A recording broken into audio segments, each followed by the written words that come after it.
Hello friends, Bharati చెప్పే కథలకు స్వాగతం అండి. ఈ కథ పేరు ఏడ్పు నవ్వు. భగవంతుడు శ్రీరామచంద్రుడిగా అవతారమెత్తి పరిపాలించిన అయోధ్య నగరాన్ని ఒకప్పుడు వీరకేతు మహారాజు పాలించాడు. ఆ సమయంలో అయోధ్యలో ప్రతినిత్యము అతి విచిత్రమైన దొంగతనాలు జరగసాగాయి. ఈ దొంగతనాలకు తట్టుకోలేక ప్రజలు రాజుగారి దగ్గరికి వెళ్ళి, మహాప్రభు, మమ్మల్ని దొంగల బారి నుంచి ఎట్లాగైనా కాపాడండి.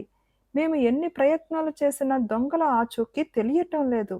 ఈ దొంగలు చిక్కకపోవటం అటుంచి కనీసం కంటికైనా కనబడకుండా అతి సాహసమైన దొంగతనాలు చేస్తున్నారు అని మొర్రపెట్టుకున్నారు.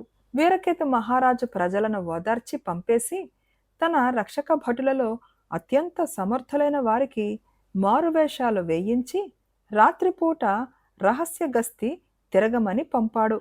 వారంతా 1000 కళ్ళతో కనిపెట్టి ఉన్నా కూడా దొంగతనాలు యథాప్రకారం జరుగుతూనే ఉన్నాయి.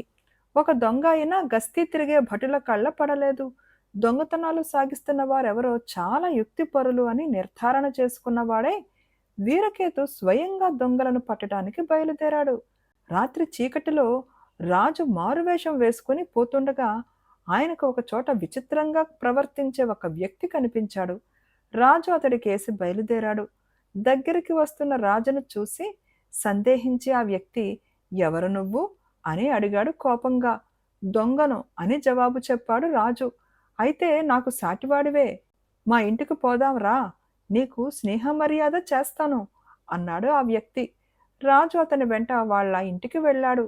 ఆ ఇల్లు అడవిలో భూగర్భంలో రహస్యంగా నిర్మించి ఉన్నది. దొంగ రాజును ఒక గదిలోకి తీసుకుపోయి కూర్చోబెట్టి వెంటనే వస్తాను అని చెప్పి పక్క గదిలోకి వెళ్ళాడు. ఆ సమయంలో దాసి ఒకటి వచ్చి రాజుతో, నువ్వెవరు బాబు? ఈ గజదొంగ రహస్యం తెలిసినాక నీకు ఆయువు మూడినట్టే, వెంటనే పారిపో అని హెచ్చరిక చేసింది. రాజు వెంటనే అక్కడి నుంచి బయలుదేరి అతి శీఘ్రంగా తన నగరకు తిరిగిపోయి సాయుధ భటులతో అదే చోటుకి తిరిగి వచ్చాడు. గజదొంగకు రాజభటులకు ఘోరమైన యుద్ధం జరిగింది. ఒంటరిగాడై ఉండి కూడా రాజభటులందరితోనూ ఎంతోసేపు ధైర్యంగా పోరాడి అనేక మంది రాజభటులను చంపి చిట్ట చివరకు దొంగ రాజు చేతిలో ఓడిపోయాడు. వీరకేతు మహారాజు దొంగను పెడరెక్కలు విరిచికట్టి నగరానికి పట్టుకుపోయాడు.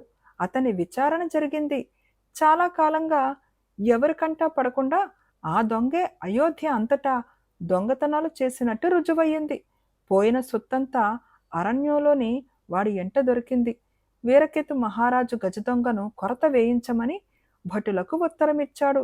దొంగను రాజభటులు కొరత వేయించటానికి ఊరు బయటకు తీసుకుపోతుండగా అయోధ్య నగరంలోని పెద్ద వైశ్యులలో ఒకడైన రత్నదత్తుడు అనే వాడి కూతురు రత్నవతి అనే యువతి దొంగని చూసి తన తండ్రిని పిలిచి, నాన్న, నన్నా దొంగకిచ్చి పెళ్లి చెయ్యండి అని అడిగింది. రత్నదత్తుడు ఈ మాటకు విని నిర్ఘాంతపోయాడు. ఎందుకంటే రత్నవతి లేక లేక కలిగిన బిడ్డ. ఆమెను రత్నదత్తుడు ఎంతో గారాబంగా పెంచుతూ వచ్చాడు. రత్నవతి అపురూపమైన అందగత్తెగా ఉండటం చూసి ఎంతోమంది కోటీశ్వరులైన వైశ్య కుమారులు, రాజకుమారులు ఆమెను పెళ్లాడతామని వచ్చారు. రత్నవతి అందరినీ నిరాకరించడమే కాక తనకు పెళ్లి అవసరం లేదని కూడా తల్లిదండ్రులకు చెప్పింది.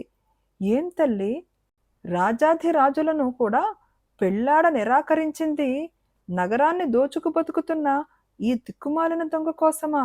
వాణ్ణి కొరత వేయటానికి భటులు తీసుకుపోతున్నారు, అటువంటి వాడినా పెళ్లాడేది అని రత్నదత్తుడు కుమార్తెను అడిగాడు.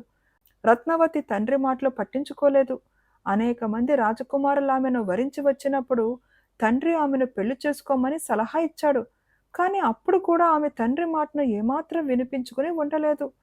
దొంగ అయ్యేది, కొరత పడేది అతన్నే నా భర్తగా వరించాను. నాకు పెళ్లి కావాలని ఉంటే అతన్ని తెచ్చి నాకు పెళ్లి చెయ్యండి. మీకది చాతకాని పక్షంలో నేను కూడా అతనితోనే చచ్చిపోతాను. అంతేగాని ఏ పరిస్థితుల్లోనూ నా మనసు మాత్రం మార్చుకునేది లేదు అన్నది రత్నవతి. ఈ మాటలు విన్న రత్నదత్తుడు చాలా కంగారు పడ్డాడు. తన కుమార్తె నిశ్చయం మారదని ఆయనకు తెలిసిపోయింది.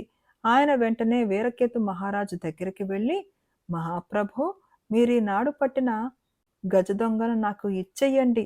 నేను తమకు నా దగ్గర ఉన్న 100 కోట్ల సువర్ణాలు ఇచ్చుకుంటాను అని అన్నాడు. కాని రాజు ఒప్పుకోలేదు.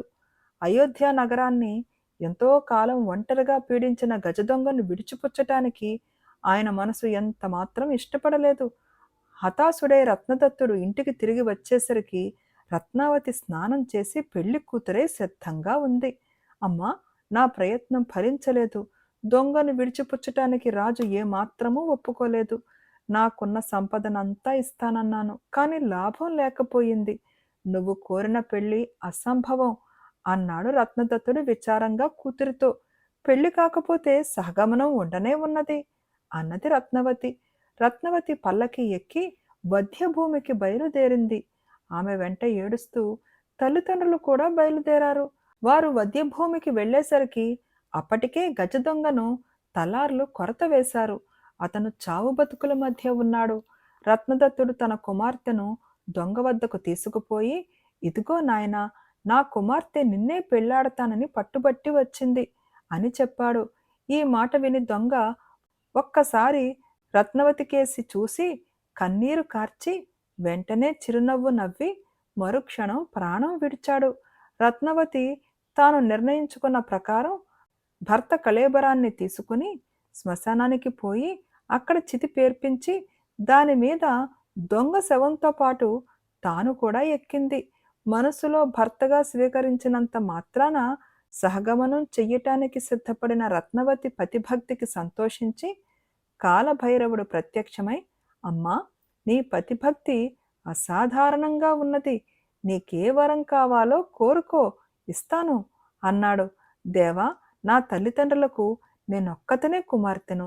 నేను పోతే వాళ్ళు కడుపు కోతతో అల్లాడిపోతారు. వారికి పుత్రులు కలిగేటట్టు అనుగ్రహించు. వారిని చూసుకుంటూ నన్ను మర్చిపోతారు అన్నది రత్నవతి వినయంగా. కాలభైరవుడు నవ్వి, నీ కోరిక ప్రకారమే చేస్తాను. కానీ నువ్వు నీకై ఏమీ కోరవా అని అడిగాడు. నాకు నా భర్త వెంట ఉండటం తప్ప ఇంకే కోరిక లేదు అన్నది రత్నవతి. అలాగే, ఆ కోరిక కూడా తీరుస్తాను అంటూ కాలభైరవుడు దొంగను బతికించి అంతర్ధానమయ్యాడు. రత్నదత్తుడు దొంగను గౌరవ మర్యాదలతో ఇంటికి తీసుకువచ్చి వైభవంగా తన కుమార్తెకు వివాహం చేశాడు.